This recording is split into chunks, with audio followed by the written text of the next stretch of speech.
La ventana. A lo largo del país había temporadas en que las bandas de criminales atemorizaban a determinadas poblaciones. Unas ya eran conocidas y otras tantas anónimas. La fama de algunos bandoleros servían de inspiración para los principiantes, quienes trataban de emularlos y salir bien librados de cualquier apuro. Este era el caso de Ernesto, quien pretendía ser como Agapito Treviño o Chucho el Roto. Sin embargo, le faltaba experiencia, pero sobre todo mucha pericia, por lo que la mayoría de sus robos resultaban infructuosos. Se fue convirtiendo en un asaltante ocasional, solo para satisfacer sus necesidades básicas. Un buen día la suerte no estuvo de su lado, y al tratar de robar algunas frutas y verduras que había escondido en su jorongo, fue descubierto. Tropezó y los comestibles salieron volando.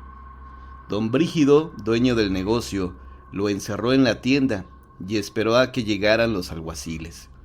Ernesto fue a parar a prisión y, para su desgracia, le asignaron la peor celda del lugar, muy húmeda y fría, pero sobre todo pestilente.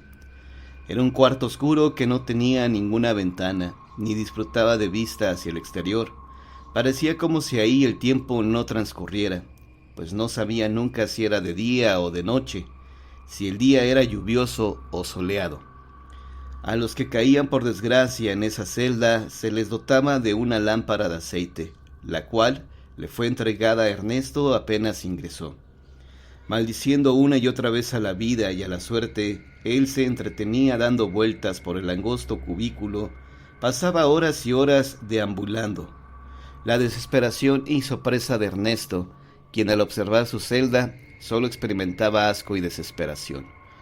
A los pocos días desde su aprehensión, ya había perdido la noción del tiempo.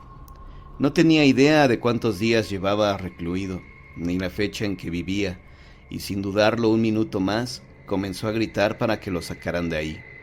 Argumentaba que solo había robado por necesidad, que nunca había matado a alguien como para que lo aislaran en ese lugar.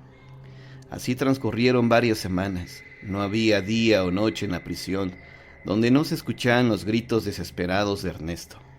Los celadores empezaban a acostumbrarse, por lo que se mostraban indiferentes. Sin embargo, otro preso, harto de sus quejidos, de sus gritos y de sus blasfemias, ideó un plan para hacerlo callar. Le comentó que su celda sí contaba con una pequeña ventana, y que si él guardaba silencio, le describiría detalladamente lo que sucedía en el exterior. La idea tranquilizó a Ernesto, y sólo así dejó de gritar. Cuando empezaba a sentir la ansiedad que lo desesperaba, pedía a su vecino que le describiera lo que pasaba en la calle, si llovía o si era de noche, y el hombre, muy paciente, siempre accedía a contarle los sucesos que miraba por la ventana. Hasta este momento solo se conocían por medio de la voz, pues no habían logrado verse.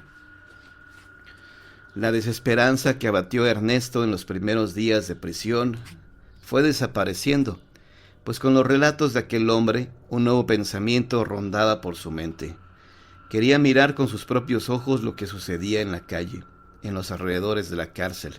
Deseaba ver a la gente, contemplar el día y la noche, pero sobre todo mirar a la hermosa luna llena que también describía el otro prisionero. Un día, cuando uno de los celadores se acercó a su celda a dejarle alimento, Ernesto, en voz baja, le dijo que quería cambiarse al calabozo de junto. El custodio le respondió que por el momento no sería posible, pues todos se encontraban ocupados y se requerían de algunos trámites, sobre todo para trasladarlo a la celda que pedía. Mientras tanto, continuaba pidiendo al hombre le siguiera describiendo la vida a través de la ventana. Sin saber lo que Ernesto planeaba, contaba con lujo de detalle los sucesos que ahí acontecían. Pasaron algunas semanas y por fin llegó el día tan esperado por Ernesto. El celador le ordenó recoger su lámpara de aceite, ya que sería trasladado a la celda de al lado. Con una gran alegría y con una inmensa emoción, agarró sus pertenencias y se postró frente a la reja. Estaba a punto de mirar a la gente, de ver a la calle y de saber si era de día o de noche.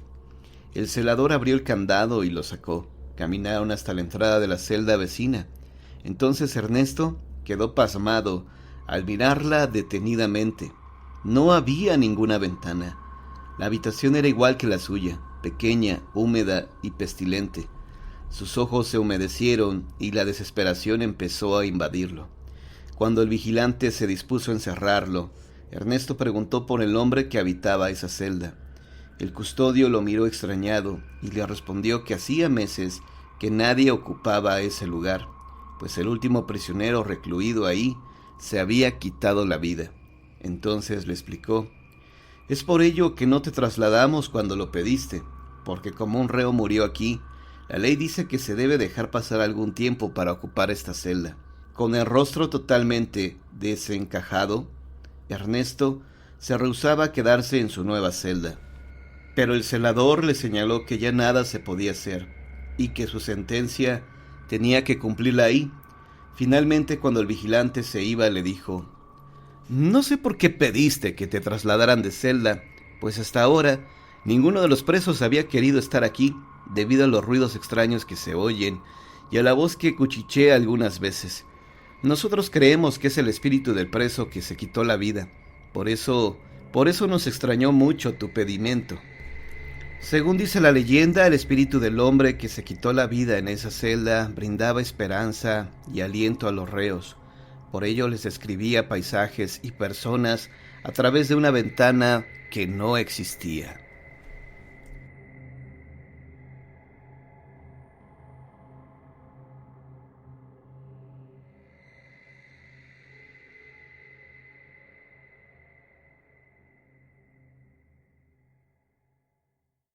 La extraña monja. Hubo una época cuando yo era niño, cuando tenía unos 10 años, recuerdo que una monja llamada Asunción, de un orfanato cercano, venía a visitarnos por las tardes. Se quería asegurar de que vivíamos bien y que mi madre era capaz de cuidarnos a mí y a mis hermanos. Un día estaba jugando afuera y sentía que algo me estaba mirando, como cuando estás junto a una persona y sabes que esa persona está ahí, como sentir esa presencia de que estás acompañado.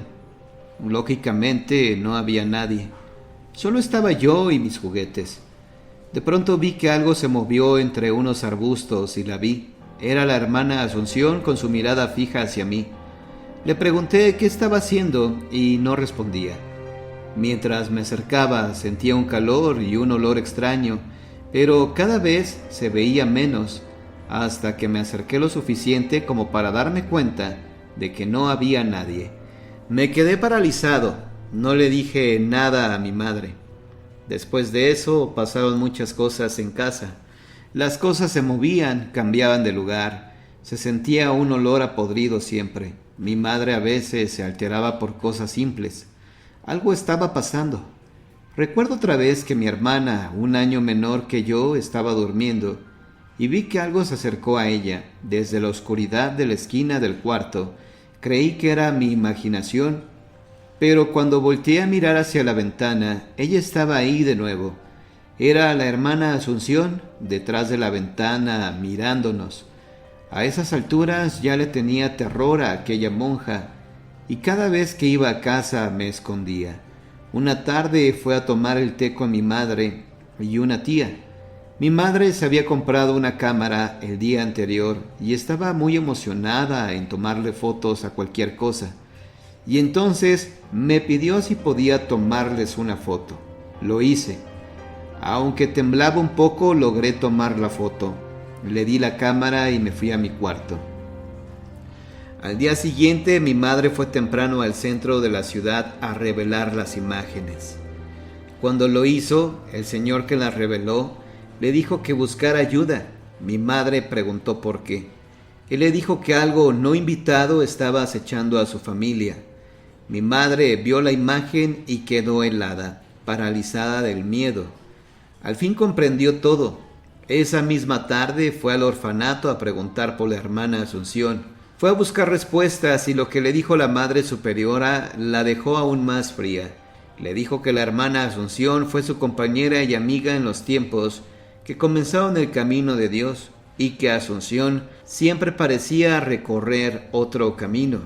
Al parecer practicaba brujería y esas cosas. hasta que un día la encontraron desnuda, colgada por el cuello sobre un pentagrama que estaba oculto bajo su cama.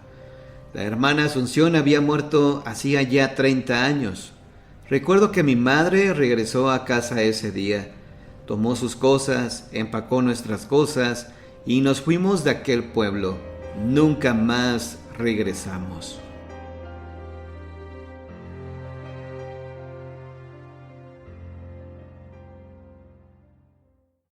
Lo que la bolsa esconde.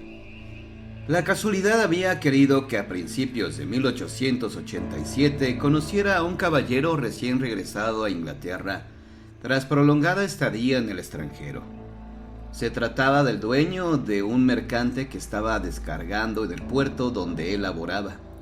Entre los tripulantes de ese barco revistaba un viejo conocido suyo, quien le comentó que su patrón necesitaba a un marino capacitado para oficiar de maquinista y timonel suplente en un corto recorrido hacia el paraje en el cual se haría la próxima colocación de mercancías. Su colega le dijo cuánto ofrecía su jefe por el cumplimiento de esa faena.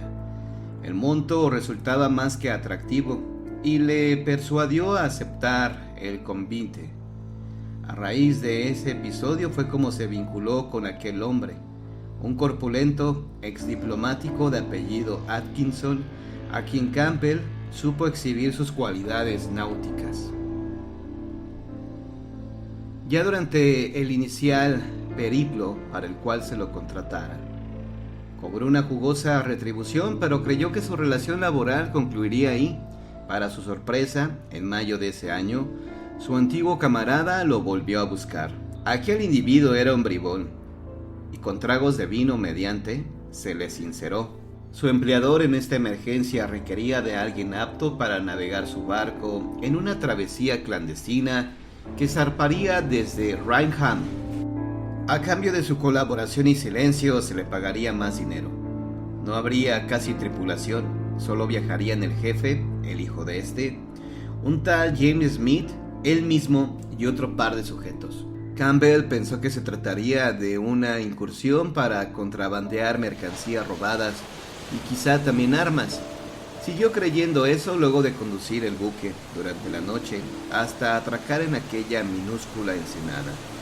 Entonces su conocido ingresó a la cabina de mando, requiriendo que la acompañara hasta la despensa, a fin de ayudar al resto de los viajeros a acarrear lo que en aquel recinto se guardaba, las entregas que debían hacerse. Una vez que bajó por la escalerilla y se encontró con aquel grupo, sintió un escalofrío. Ninguno le dirigió la palabra, pero el ambiente helaba.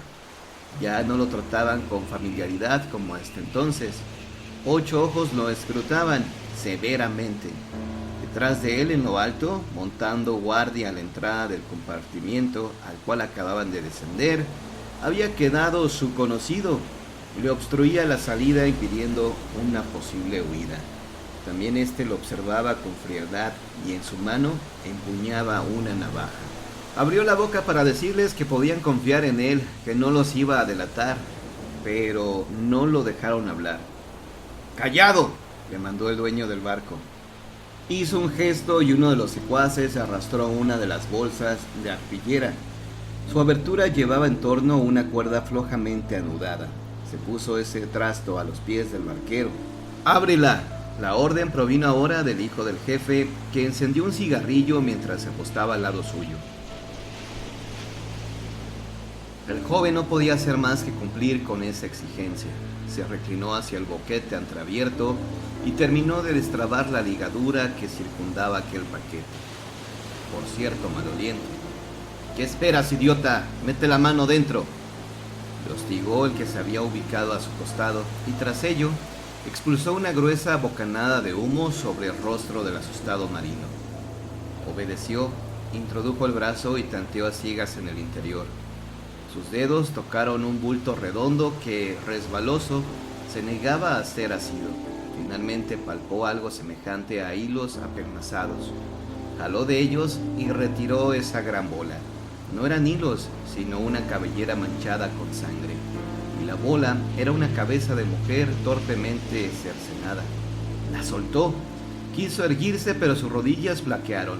El miedo que hasta entonces lo atenazaba se dio frente a otra emoción primaria y visceral, el asco. Su estómago se revolvía, hizo una arcada, luego otra y otra. Finalmente devolvió el estómago. Risas, risotadas estrepitosas y obscenas repicaron en ese ambiente opresivo. Los miró. Aún en su deplorable estado pudo advertir que todo había cambiado. Su viejo conocido ya no blandía el arma. El gigantón mandamás se le había acercado y le palmeaba el hombro. Tranquilo, muchacho, solo queríamos gastarte una broma y de paso ponerte a prueba. No te vamos a tirar al agua. Necesitamos sano y salvo a nuestro maquinista. Y tras decir esto último, le arribó su cara poniéndola casi a ras de la suya. Tu amigo te recomendó, diciéndonos que eres un buen chico y no nos vas a fallar, ¿verdad? Fred asintió tembloroso. Agarra la cabeza, subes con ella y la quemas en el horno. Te aseguras de que no quede nada de ella.